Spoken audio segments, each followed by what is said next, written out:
Tout d'abord, une réaction au départ de la sénatrice Marie-Christine Blandin qui a des mots assez durs contre le parti. Oui, je suis un peu surpris parce que elle ne nous en avait pas parlé jusqu'à présent. Maintenant, je sais que il y a des interrogations, des questions par rapport à l'évolution actuelle d'Europe Écologie Les Verts, notamment depuis la sortie du gouvernement, et qu'un certain nombre de militants, d'élus, de responsables se demandent où va Europe Écologie Les Verts.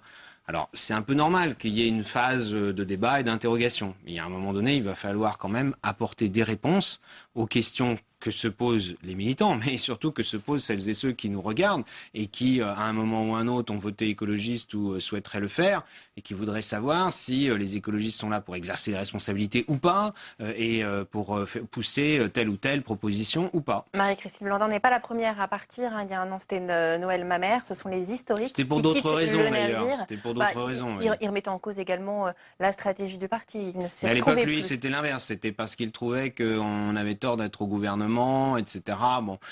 Oui, il peut y avoir en effet un peu des grands anciens, si on peut dire, qui à un moment donné sont peut-être sur le retrait, sur le départ même. Moi, je le regrette parce que je crois qu'il faut rassembler large. Mais c'est vrai que depuis 3 mois, la situation est délicate pour Europe Écologie Les Verts. Pendant les 2 premières années du quinquennat, ce n'était pas facile. Faire avancer les idées écologistes dans cette majorité, avec François Hollande, avec le gouvernement de Jean-Marc Ayrault, ça n'était pas facile.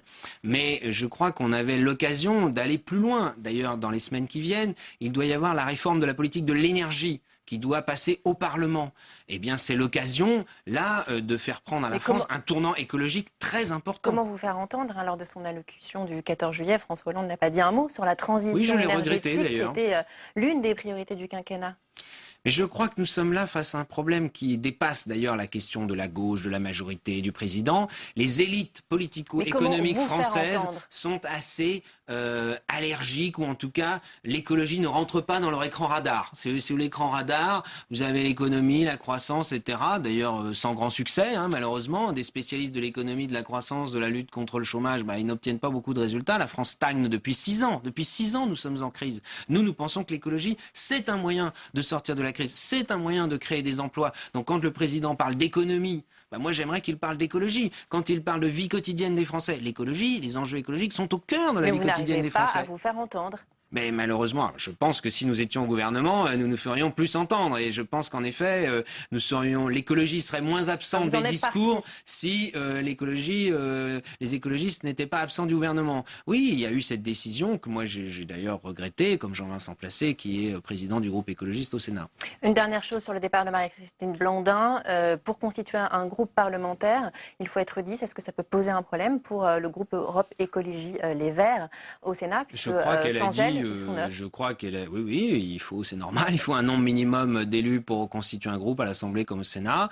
Je crois qu'elle a dit très clairement qu'elle souhaitait continuer à travailler avec ses collègues sénateurs. C'est pas du tout une question liée au groupe sénatorial. C'est une question liée vraiment à l'évolution du parti en tant que tel. Très bien. On va parler d'Europe maintenant. Jean-Claude Juncker vient d'être élu à la tête de la Commission européenne et dans son discours avant le vote, il a présenté son programme, un programme d'investissement notamment de 300 milliards d'euros. Il s'est également prononcé pour une Europe plus sociale. Est-ce que vous avez été convaincu par son discours ? Je ne suis pas député européen et je n'ai donc pas eu à voter sur ce choix. Les collègues écologistes qui sont au Parlement européen n'ont pas à voter cette investiture de Jean-Claude Juncker. Il y avait deux logiques. Il y avait la logique qui était celle annoncée avant les élections et il fallait la respecter. Le parti arrivait en tête, proposait un candidat et ce candidat avait vocation à constituer la Commission européenne. C'est ce qui s'est passé puisque M. Juncker est issu de ce qu'on appelle le Parti populaire européen qui en fait est le parti conservateur au niveau qui regroupe les partis conservateurs d'Europe dont l'UMP française. Après, il faut qu'il compose maintenant dans la durée. non seulement une commission européenne avec les chefs d'État et de gouvernement, mais aussi avec le Parlement pour pouvoir faire passer un certain nombre de directives, un certain nombre de budgets. Et là, je pense qu'il va falloir en effet qu'il compose. Le Parti conservateur européen n'a pas la majorité au Parlement européen, loin de là. Donc il va falloir faire des compromis et intégrer l'écologie. On en parlait avant, on verra si l'Europe l'intègre davantage que la France. Ce n'est pas facile non plus à cette échelle-là. Il parle des investissements, très bien. L'Europe a des marges de manœuvre. L'Union européenne, contrairement aux États, n'est pas endettée. Elle peut investir et elle peut soutenir des investissements, notamment écologiques, notamment dans le domaine, faut pas se disperser, dans le domaine des transports ferroviaires, et dans le domaine de l'énergie. Les négociations sont entamées pour désigner les futurs commissaires européens. Y a-t-il des personnalités françaises qui se détachent, qui vous apparaissent légitimes? On entend beaucoup les noms de Pierre Moscovici et Elisabeth Guigou pour le moment. Oui, moi je n'ai pas. On a parlé aussi de Jean-Marc Ayrault à un moment en tant qu'ancien Premier ministre. C'est vrai que je pense qu'il aurait été légitime pour jouer un rôle au niveau du Conseil européen. On a parlé de ça. Je ne sais pas si c'est encore à l'ordre du jour. Moi, vous savez, nous les parlementaires français, nous n'avons pas voix au chapitre sur ce genre de choix. Des préférences. Oui, moi ce que je regrette un peu, par exemple, si c'est Pierre Moscovici, mais je crois qu'Elisabeth Guigou est sur la même ligne, qui est promu, si on peut dire, poussé à la Commission européenne, c'est sur quelle politique? C'est sur un choix plutôt de réorientation de la politique européenne, notamment dans le domaine de l'investissement, dans le domaine social, de l'harmonisation sociale, de l'harmonisation fiscale? Ou est-ce que c'est plutôt pour continuer comme avant, en ne se fâchant avec aucun État et du coup de rester dans l'immobilisme? C'est ça le vrai sujet. Et j'aimerais bien, mais peut-être que je rêve un peu, que M. Moscovici, par exemple, il ne s'en cache pas, il veut être commissaire européen, il est encore député à l'Assemblée nationale, qu'il dise à la France, qu'il dise aux Français, qu'il dise à tout le monde, voilà, moi si j'y vais, c'est sur tel programme, sur telle orientation. On va justement parler de politique nationale. L'Assemblée nationale examine en ce moment même le projet de loi de réforme territoriale. Il est désormais question donc d'une carte à 13 régions. Est-ce que ça va dans le bon sens? C'est vrai qu'on a un peu du mal à suivre l'évolution de cette réforme, qui a un parcours un peu chaotique. C'est vrai, 13 régions, le chiffre 13 n'est pas un chiffre qui porte bonheur. Plus sérieusement, nous souhaiterions qu'elle évolue encore un peu.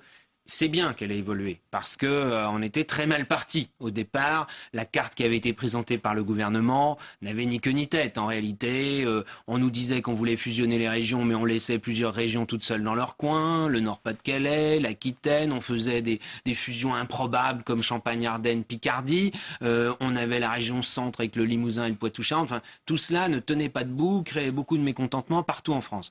Aujourd'hui, ça a évolué, ça s'est un peu décanté, il y a un peu plus de logique. Mais il y a encore des mécontentements. Mais il y a un problème, non, mais il y a un problème qui est bien identifié, qui saute aux yeux, d'ailleurs quand vous regardez la carte, c'est dans l'ouest de la France. Vous avez maintenant côte à côte, séparé, la Bretagne, les Pays de la Loire et la région centre. Alors que tout le monde sait très bien qu'il y a une revendication en Bretagne qui est celle de la réunification de la Bretagne, faire une Bretagne unie et forte.